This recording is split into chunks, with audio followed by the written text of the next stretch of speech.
Hey guys, after having tried many less extreme options, I finally determined that the only way to ensure I could keep the birds off the tomatoes was to physically prevent them from accessing the fruit. What I used was just some fishing net. This was a readily available option here to me in Thailand, but if you're in the US or Europe, you can probably find lightweight bird net, this affordable option as well. The fishing net should work out well. It's designed to be exposed to the elements, so hopefully it'll last me a couple of years. Even after I covered the tomatoes, the birds were still accessing the plants from the sides, so I had to go back and try to button up the openings on each side as much as possible. It's not the prettiest thing to look at, but for me, functionality will always supersede cosmetics. So far, no birds have touched any fruit for about 10 days, and I think I've got it under control. The plants in this Dutch bucket system are consuming up to 50 liters of water per day, so this reservoir is having to be refilled every day. If I let it go for 2 days, the pump will start running dry, and there just won't be enough to go around. So a freshwater reservoir may be in my future. This is the second Dutch bucket setup, and I don't have a wall behind this one, it's just a fence. So I've taken this plastic mesh and attached it to the fence, and that'll keep the birds from accessing the plants from behind.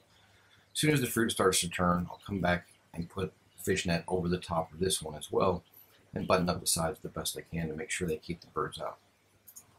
This should keep all of my fruit virtually birdless, which will make me very happy. We'll have to see what happens on the aquaponic tomatoes. If they start getting to those, then I'll have to come up with a means of netting those up as well. Maybe I'll just net the whole thing and make it sort of like an open greenhouse. I didn't have any overhead structure on this second Dutch bucket system, so I just had a builder weld some bars onto the fence and put them about a foot forward, and then I can hang my tomatoes straight up from there. Here's the lettuce that's growing. This is a Grandpa Admires variety, and it handles the heat quite well, and it looks really beautiful too. It's got some nice purple coloration in the green, and the bok choy is doing okay. He's looking pretty sad. It's getting warm out. They don't care for that too much. And I've got a red ochre plant there growing in the aquaponic system as well. These are the pink brandywines, and the pink brandywines in the aquaponic system are doing much better than the ones that I have in the hydroponics. Hydroponics, I experienced a great deal of blossom end rot, whereas these aquaponic tomatoes, I haven't experienced any. They all look very good. These are the Brazilian beauties. They are smaller than the hydroponic tomatoes. They developed at a slower rate. Again, these were transplanted at the same time, but the fruit's coming, and again, looks very healthy. All in all, I'm very pleased with the way the tomatoes have performed in the aquaponic system.